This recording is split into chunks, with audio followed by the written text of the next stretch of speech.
Hello. Today I have a little mini lesson for you on airflow. So when we sing, the voice is much more like, imagine a violin or a cello, where as you pull the bow across the strings, it creates a vibration. And the tone quality and the consistency of that sound has to do with how fast you move the bow across the string and how consistently you move it. So if I were to, for example, to kind of like have a jolting kind of like rigid pressure on the strings, you might hear kind of a screechiness or scratchiness in the sound.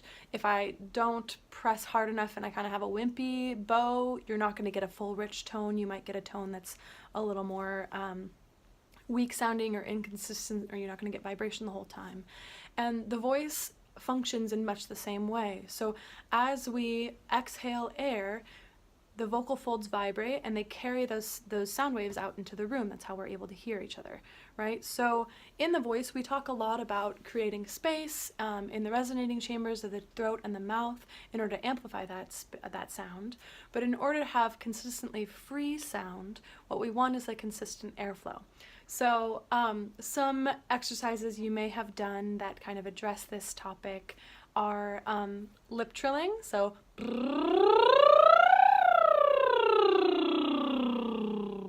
as the air passes up, it's kind of like a flag flying in the wind. So the air moves past the flag, and as the air moves past, it kind of waves in the wind. And then as soon as the air stops, the flag will drop, right? So something's changing in the airflow, which means that the lip trill stops. That's why this is a good tool for telling what's happening with my airflow. Does lip trilling inherently help you sing better?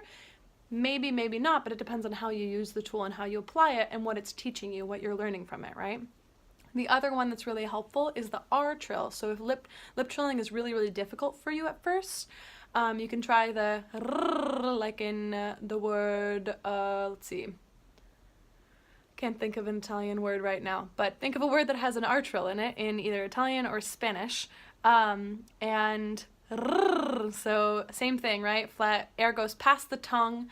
The air comes from really deep in your body. You want to feel very grounded and stable as you do this exercise. And it's a similar exercise to the lip trill in that it's providing the same function. You can learn the same things from it about what's happening with your airflow. So for example, I'm going to do a series of exercises in the middle voice. This should be a relatively easy place to phonate. So if I do on an R trill,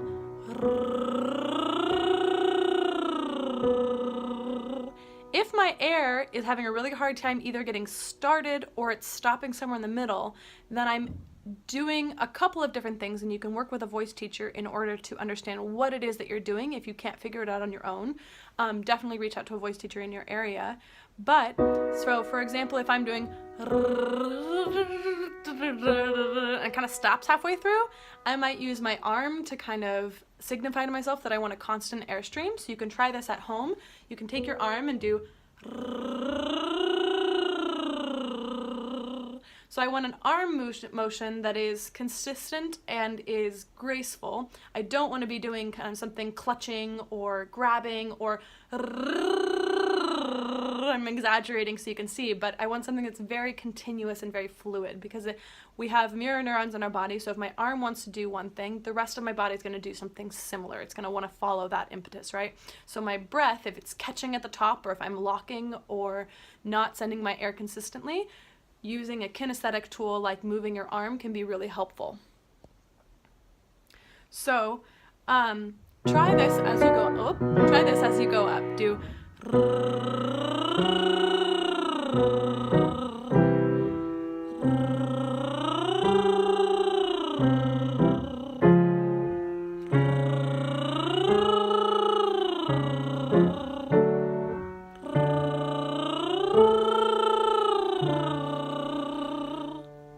Nice work. Now on the way down, we're going to use a lip trill. So a chance to practice both of those skills. One may or may not be easier for you. It doesn't really matter, but it's good to be able to do both just to practice versatility. So do.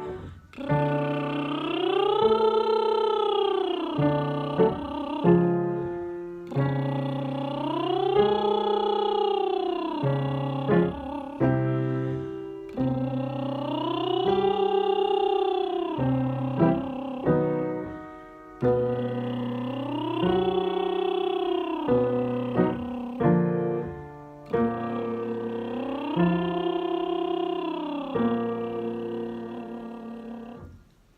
So you could either record yourself doing that and listen back to it, or if you're already aware of a certain pattern that's happening, perhaps the trill is stopping every time you ascend, or perhaps you're getting up but it's stopping on the way down, or perhaps you feel yourself clenching a lot at the very beginning of the trill, and you're kind of getting stuck here and it's not working at all.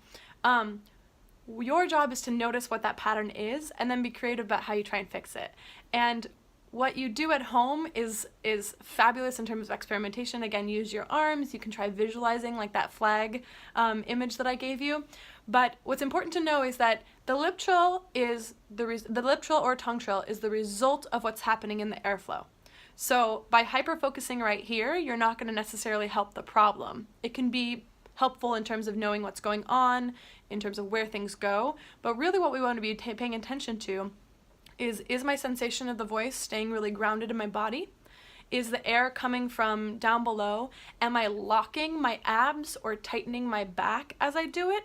Because as we sing, if we're in a state of contraction, if we're really rigid in the body, we can't move flexibly. And the voice is all about flexibility, right? So that's what we're really after here. I have one last fun trick. If you're really having a hard time with the lip trill or the R trill, you can go home and grab a glass of water. You want about 3 fingers worth of water in the glass, not more than that. And you're going to need a straw.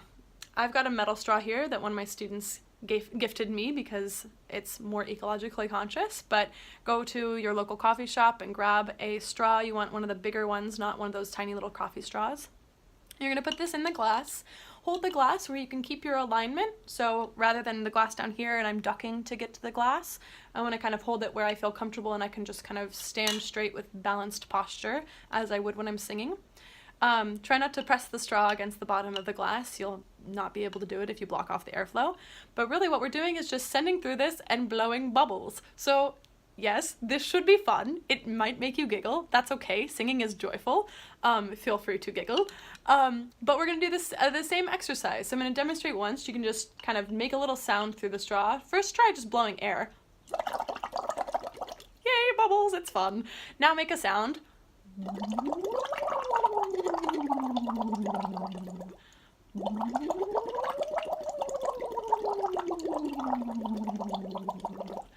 You want to make sure that you're completely closing your lips around the straw, not with any like pursed lips or extra tension, but just make sure that all of the air is going through the straw. Some common things that happen are that you may notice that as you continue, your like embouchure around the straw loosens, and so then air's going out the side, and that can make it really difficult to do. So first, just make sure that you have a good closure around the straw. You can think of holding the straw with the inside of your lips rather than the outside, so the soft skin that's on the inside of your mouth, put that around the straw, and just like a soft little ooh, like you're gonna kiss someone.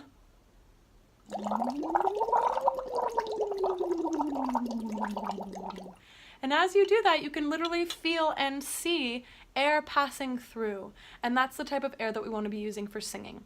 So now you can pause this video and go get yourself a cup and a straw if you have one at home, or pause this video and go get yourself coffee and pick up one of those drink straws on the way, or go to the grocery store, however you choose. And now we're going to do...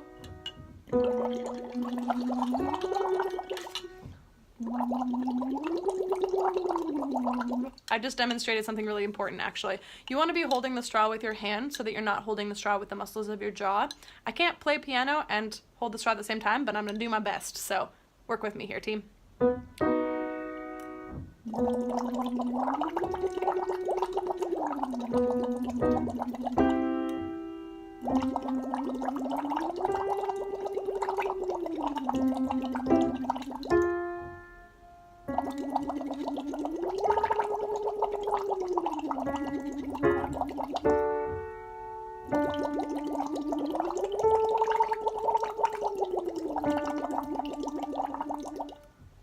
So feel free to play around with each of these ideas. Remember that we're going for an easy, consistent airstream. It should feel a lot like just breathing out. You're just doing it slower than you would normally. You want to aim for a feeling of being grounded in your body, feet firmly on the floor, or if you're sitting in a chair, sitting in a way that's balanced, not artificially held up or slumped over. And that the R trill, the lip trill, and the bubbling exercise that I just showed you are all ways to kind of all path to the same summit. What is my airflow currently doing? And then, as with anything in the voice and life, where am I doing it well? And where can I borrow from that? Or what can I notice about when it's working really beautifully and see if I can sustain that? So if somewhere in the middle everything gets really easy and you feel like you're not doing a lot of work, that's a good thing, right? If I feel like I'm really tense and I'm trying too hard, let's see if I can find a way to kind of get myself into my body and relaxed and in a place where I'm allowing the air to flow rather than forcing or pushing the air out. The voice is all about a process of allowing and getting out of our own way rather than a process of manufacturing or pushing or trying. And it's so easy to do those things. Who here is a human, right? Over trying. But have fun practicing. Feel free to share this video with friends or other voice people, and leave a little comment below, you'll see this on YouTube, with whether or not this worked for you, and if you have any additional questions, then I'd be happy to answer them. All right, have fun practicing.